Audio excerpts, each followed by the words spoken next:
Dia bukan bermula sebagai pengembara. Dia tidak pernah merancang untuk menjelajah dunia. Niat asalnya satu sahaja, pergi menunaikan haji. Namun daripada satu perjalanan itu, hidupnya berubah selama hampir 3 dekad. Dan dia ialah Ibnu Battuta. Nama sebenarnya ialah Abu Abdullah Muhammad bin Abdullah Al-Lawati at-Tanji bin Battuta, lahir pada tahun 1304 Masihi di Tangil, Maghribi. Beliau bukan pedagang, bukan pelaut, dan bukan pengembara yang dilatih untuk merantau. Ibnu Battuta ialah seorang ilmuwan Islam, terdidik dalam undang-undang mazhab Maliki dan berasal daripada keluarga Qadi.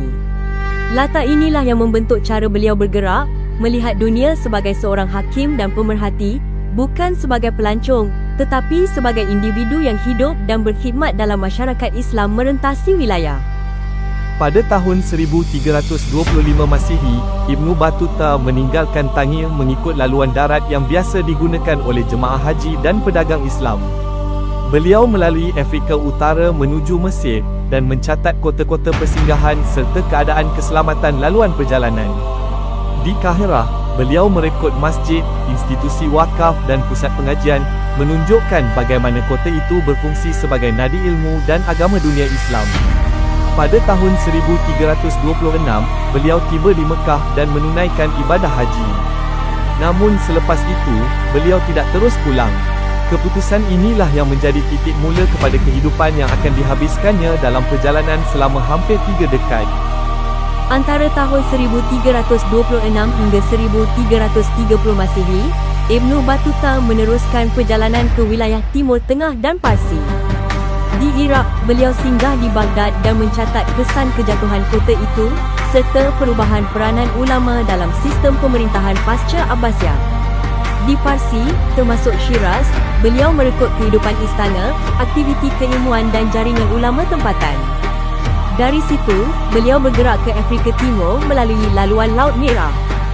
Di bandar-bandar Islam pesisir, beliau mencatat perdagangan laut, struktur masyarakat, dan peranan pelabuhan sebagai penghubung antara Afrika dan Asia dalam dunia Islam abad ke-14. Pada tahun 1334 Masihi, Ibnu Battuta tiba di India dan menetap di Delhi, ibu kota Kesultanan Delhi ketika itu. Beliau dilantik sebagai Qadi oleh Sultan Muhammad bin Tughlaq, seorang pemerintah yang terkenal dengan kuasa besar dan dasar pemerintahan yang tegas. Ibnu Battuta tinggal di India selama hampir 7 tahun, tempoh paling lama beliau menetap di satu-satu wilayah sepanjang pengembaraannya. Dalam catatannya, beliau merekod sistem kehakiman, hubungan ulama dengan istana, serta ketegangan politik dan sosial dalam pemerintahan Kesultanan Delhi. Di sinilah Ibnu Battuta bukan sekadar pengembara, tetapi sebahagian daripada sistem kuasa yang sedang berfungsi. Sekitar tahun 1341 Masihi, Ibnu Battuta meninggalkan India dan memulakan perjalanan laut merentasi Lautan Hindi. Beliau berlayar melalui laluan perdagangan utama yang menghubungkan India, Kepulauan dan Asia Tenggara. Di Kepulauan Maldives, beliau dilantik sebagai Qadi dan mencatat dengan terperinci undang-undang Islam, adat perkahwinan serta struktur masyarakat kepulauan. Catatan beliau juga menyentuh pelabuhan-pelabuhan dalam jaringan alam Melayu, yang digambarkan sebagai pusat perdagangan maritim dan persinggahan penting dalam laluan dunia Islam dan perdagangan antarabangsa. Bahagian ini menunjukkan peranan laut sebagai penghubung tamadun, bukan pemisah wilayah. Sekitar tahun 1345 hingga 1346 Masihi, Ibnu Battuta meneruskan perjalanan ke China melalui laluan laut perdagangan.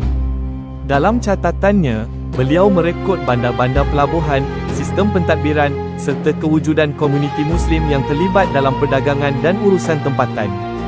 Beliau turut mencatat perbezaan budaya, disiplin bandar, dan cara masyarakat China mengurus perdagangan serta pentadbiran.